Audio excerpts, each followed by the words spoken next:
Hello guys, welcome back to my channel. So ngayon meron na naman tayo i-share na isang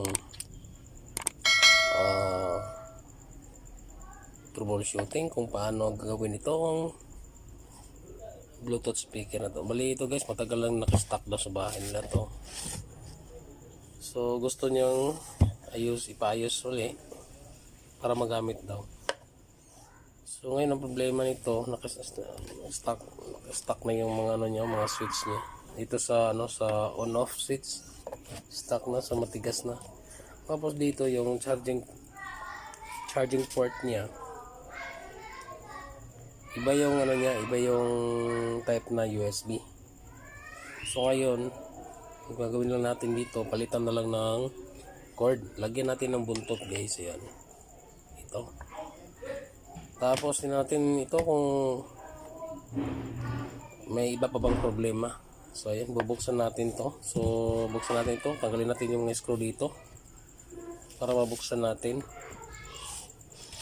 So ayan.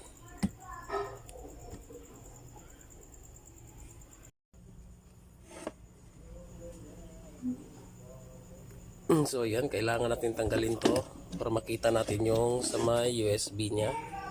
Dito natin itatap yung buntot natin. Yan, itong USB cord. So, dito itatap. Tsaka subukan natin i-charge mamaya. Buhayin muna natin kasi yung battery nasa na lang siya, 0.2 volts. So ewan ko lang kung baka na to, nag-dry na to or wala na, sira na. So ayan. So babaklasin natin to, tapos tap natin, charge natin. Pag umilaw siya, may tendency okay pa to. So yan guys, nung tinanggal natin, medyo maliit yung linya niya. So ayan. So ito yung sa positive. Ito yun.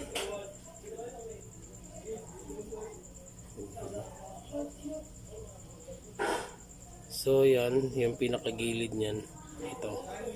So yan yung positive ka. So pag itap natin yung cord natin, medyo baka hindi matibay ba.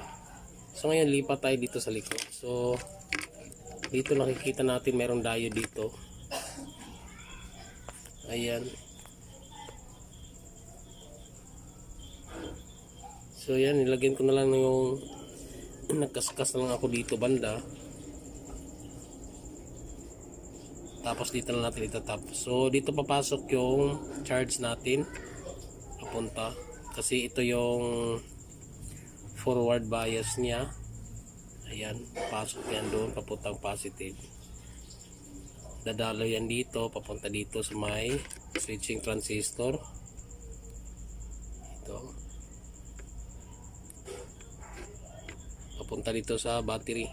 So ayan, itatap na lang natin to, itong cord natin. Ayan, tap natin yung cord. Tapos yun, yung sa ground, dito na lang tayo kukuha sa ground. Yan, sa malapit, medyo malapit dito banda. So ayan, tatap muna natin. So ayan, ito na yung resulta nya. Yung pula sa may diode, at saka yung black doon sa body ng USB port. So ayan na siya. So ngayon isasaksak natin to, tingnan natin kung gagana. Pero bago yan, i-connect muna natin sa battery. Kasi minsan pag walang battery, hindi siya yung charging niya hindi umiilaw. So connect muna natin yung battery, tapos isaksak natin. At saka tingnan natin kung may progress yung ginawa natin. So balik tape ko lang muna to dito kasi may wire na may 3 pirasong wire dito na pinutol ko, baka masagi yung positive. So magkaroon ng shorted.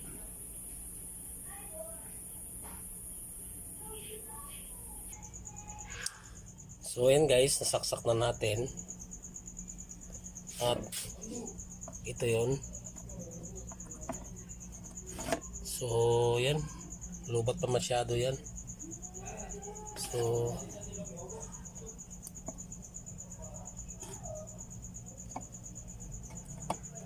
yan, naka-off. So okay na yung switch nya. Ayan, lumabas. Pero ma-off uli yan kasi yung battery niya lubat. So, yan, antayin na lang hanggang sa magkaroon ng magandang charge yung battery niya.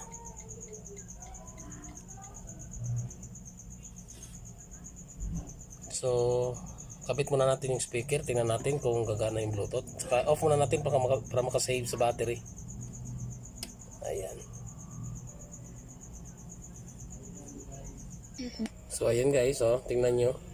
Bluetooth mode. Ayan. So hindi siya Low battery. lobat Please kasi. charge. Ayan. So maglulubat pa rin yan. So ibig sabihin lumalabas yung audio niya, so ibig sabihin okay siya. Bluetooth. Ayan. So kasi Bluetooth mode. drain na drain talaga yung ano. Low battery. Please charge.